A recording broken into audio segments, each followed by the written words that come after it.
Dr. Paul Hutchison. Thank you, Mr. Speaker, for the opportunity and privilege to speak on the Sullivan Birth Certificate Bill, which I understand has been will be amended by the Select Committee to the Sullivan Birth Registration Bill.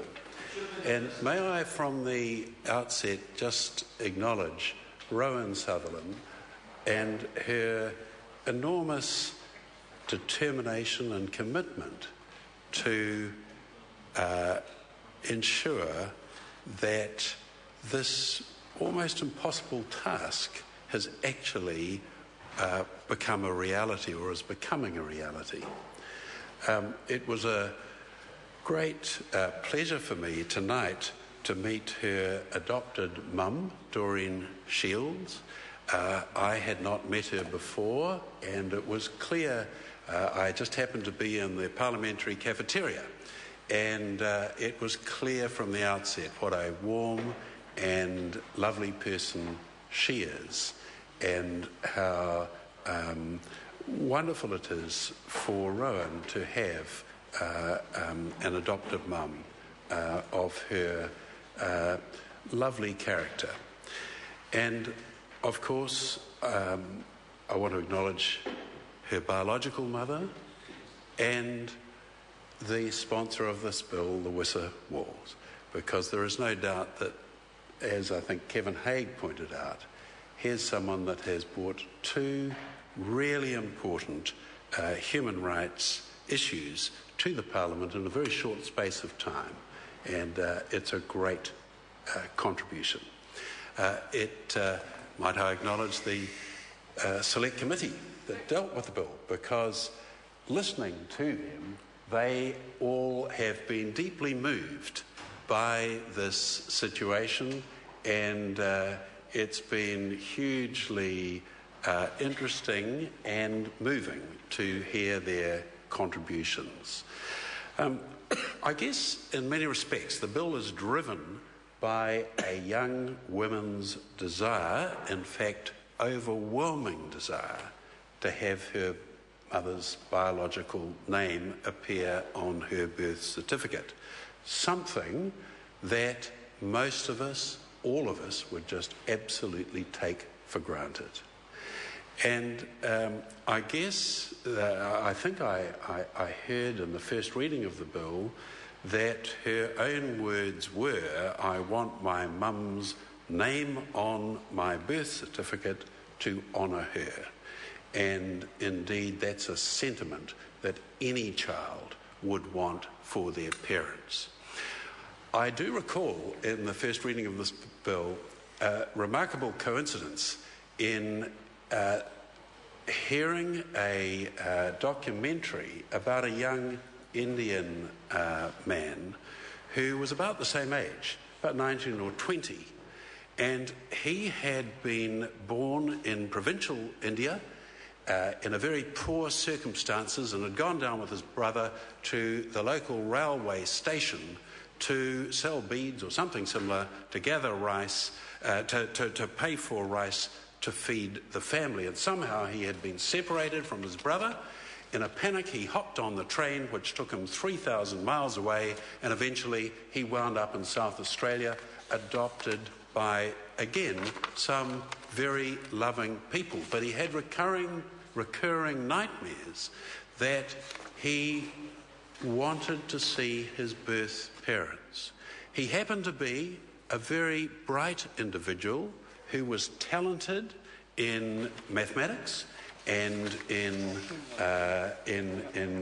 the new technologies, and particularly GPS. And over 3 years, he used to wait up till 2 or 3 a.m. in the morning, figuring out the possibilities of where his parents, biological parents, came from in India. And to cut the long story short, after 3 years, he reckoned he had cracked it. He went back to India and methodically went to the most likely places to where he had been born, and eventually he found his parents, which brought absolutely profound joy both to himself and his family and to his adopted family. But the point of making this analogy is the drive that all individuals have to know about their parents and to have that transparency and ability to find them and not put hurdles in their way. So the bill's purpose undoubtedly would require the Registrar General of Births, Deaths and Marriages to record the details of Rowan Sullivan's deceased mother, whose name is Diane Sullivan, on her post-adoptive birth registration entry.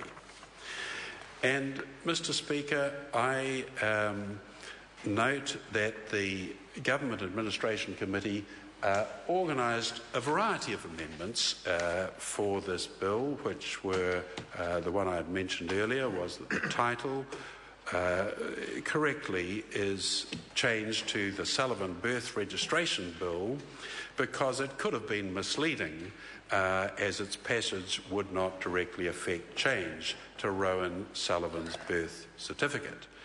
There are a couple of other amendments, including the committee recommends the insertion of News Clause 4, which would make it clear that Diane Sullivan and Doreen Margaret Shields are, for all purposes, the parents of Rowan Sullivan.